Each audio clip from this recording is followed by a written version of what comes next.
Hello, welcome to our English class. I am Mrs. Pagar Vidya from Pimpalgaon High School, Pimpalgaon, Baswant District, Nasik. Students, today we are going to learn a nice short poem from Unit 3, 3.3, Stopping by Woods on a Snowy Evening by Robert Frost. Robert Frost is renowned American poet. He is highly regarded for his realistic depictions or portrayal of rural life. He received 4 Pulitzer Prizes for poetry. Stopping by Woods on a Snowy Evening is a fairly short poem expressing the personal mood, personal feelings of the poet in a very simple, lucid language. This form of poetry is known as lyric. In this poem, the poet describes a little incident happening in a snowy evening. As a traveler, the poet is fascinated, captivated by the scenic beauty of the woods. He stops to enjoy, but his mind urges him to go ahead. The poem gives the message that one must concentrate on fulfilling one's promises and accomplishing one's duties without being distracted, being tempted by other attractions. म्हणजेच मुलांनो, हिवाळ्यात हिमवृष्टी होत असताना एका सायंकाळी रानातून जात असलेला एक अनोखा अनुभव कवी या कवितेत सांगत आहेत. Now we are going to read the poem. Whose woods these are, I think I know. His house is in the village, though. He will not see me stopping here to watch his woods fill up with snow.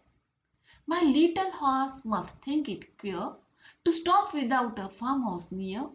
Between the woods and frozen lake, the darkest evening of the year. He gives his harness bells a shake to ask if there is some mistake. The only other sounds the sweep of easy wind and downy flake. The woods are lovely, dark and deep, but I have promises to keep, and miles to go before I sleep, and miles to go before I sleep. Now, students, we are going to see the poem stanza wise. The first stanza. Whose woods these are, I think I know. His house is in the village, though. He will not see me stopping here to watch his woods fill up with snow. See, the speaker stops by a snow-covered jungle, snow-covered woods. He is fascinated, he is tempted by the beautiful scenes in the woods. He believes that he knows to whom this forest land belongs, or he knows the owner of this forest land. But the man lives in the village, so he will not see the speaker stopping there to watch the woods fill up with snow. म्हणजे बघा, ही वनराई कुणाची आहे हे कवीला ठाऊक आहे. या जंगलाच्या मालकाचे घर दूर खेड्यामध्ये आहे. आता त्याच्या वनराईवर हिमवर्षा होत आहे आणि हे विलक्षण मनोहारी दृश्य मी थपकून पाहतो आहे, पण त्याला मात्र हे कधीच समजणार नाही. Now I am going to read the second stanza. My little horse must think it queer to stop without a farmhouse near. Between the woods and frozen lake, the darkest evening of the year.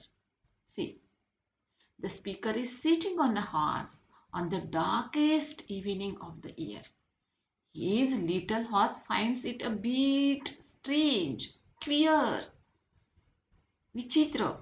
He is confused, he is bewildered as why his master has stopped at a place between the frozen lake and the woods, as there is no farmhouse near. कवी म्हणतो की घनदाट one आणि गोठलेल्या तळ्याजवळ अशा या गर्द काळोख्या संध्याकाळी आसपास कुठेही निवाऱ्याची जागा नसताना आपला मालक असा अवेळी अचानक थांबलेला पाहून तो घोडा देखील संभ्रमित झाला असेल. Now we are going to turn towards the third stanza. He gives his harness bells a shake to ask if there is some mistake. The only other sounds the sweep of easy wind and downy flake. His horse is confused as there is no farmhouse near, as it was the darkest evening of the year. So he gives a shake to his harness bells, means the bells attached to his neck, jingling his bells as if to ask if his master has made some kind of mistake in stopping there. The only sounds heard other than the jingling of the bells were the sounds of mild wind and falling of the soft, fluffy snowflakes. The word used here is downy flakes, means soft feather like snowflakes falling, म्हणजे पिसासारखा भुरभुरणारा बर्फ. कवीला असे वाटते की हा घोडा आपल्या गळ्यातील घंटा वाजवून जणू काही कवीशी संवाद साधतो आहे. विचारतो आहे की आपण इथे का बरे थांबले आहोत? काही गडबड, काही चूक तर झाली नाही ना? Now turn towards the very important last stanza. The woods are lovely, dark and deep, but I have promises to keep, and miles to go before I sleep, and miles to go before I sleep. In the end, the speaker seems to express a strong desire to stay in the dark, soothing, peaceful forest. He is very much captivated by the lovely woods. But suddenly he reminds himself that he can't stay.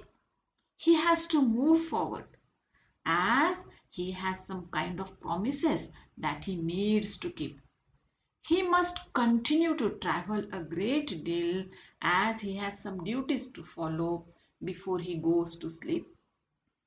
And miles to go before I sleep, and miles to go before I sleep. This line refers to a long journey ahead before the speaker could go to eternal sleep, eternal rest of death. Eternal rest means Chirantar Visava. It simply proposes that the speaker has many responsibilities to fulfill before sleeping or dying. शेवटी कवी म्हणतो, ही घनदाट मनमोहक वनराई तिच्या गूढ सौंदर्याने माझ्या मनाला भुरळ घालते आहे, मला आकर्षित करीत आहे आणि काही काळ येथे रेंगाळावे असे वाटते आहे. मात्र कवी आपल्याला जाणीव करून देतो की असे विसाव्याचे मोहाचे क्षण कितीही हवेसे वाटले तरी आयुष्यात असे एका ठिकाणी थांबून चालणार नसते. स्वतःला व इतरांना दिलेली अनेक वचने पाळण्यासाठी, आपले कर्तव्य निभावण्यासाठी पुढे चालत राहायचे असते. अशा सुखद क्षणांची आठवण बरोबर घेऊन अखेरच्या विश्रांतीची म्हणजे चिरंतन निद्रेची वेळ येईपर्यंत आयुष्याची वाट चालतच राहायची असते, चालतच राहायची असते. Now students, we are going to see new words and phrases. Look here. Queer means strange, विचित्र, विलक्षण. Harness bells means bells tied in the neck of a horse to control it. म्हणजे घोड्याचा सरंजाम किंवा त्याच्या गळ्यातील घंटा. Easy, mild, सौम्य, मंद. Swift means move swiftly and smoothly. झुळूक, हवेची झुळूक, वाऱ्याची झुळूक. Downy flake means soft feather like snow flakes falling. Soft feather like snow flakes falling म्हणजे अलगद खाली पडणारा पिसासारखा him. Students, if you liked my videos, please do subscribe to my YouTube channel. Like, comment and share these videos with your friends, with your classmates. I will be there with the next lesson very soon. Till then, goodbye.